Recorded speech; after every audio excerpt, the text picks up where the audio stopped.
మీరు షెడ్యూల్ క్యాస్టా? లేదు సార్. ఏం చేయాలి సార్? నాగరాజు, సార్,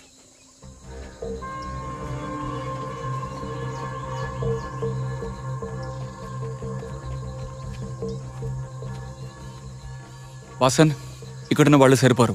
నేను కుమార్ని కలవాలి. సార్ వాడిని పిలిస్తే రాడు సార్. అంతేకాకుండా వాడు ఎక్కడున్నాడో తెలియదు సార్. లక్ష్మి వాళ్ళ అక్కకి నేను చెప్పానని చెప్పండి. అలాగే సార్.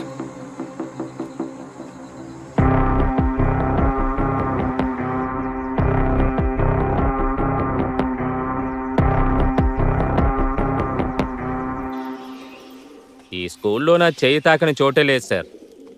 ఇక్కడే నేను 10-15 సంవత్సరాలుగా శుభ్రం చేస్తూ వచ్చానండి. 1 సెకండ్. హలో విజయ్, ఆ అమ్మాయి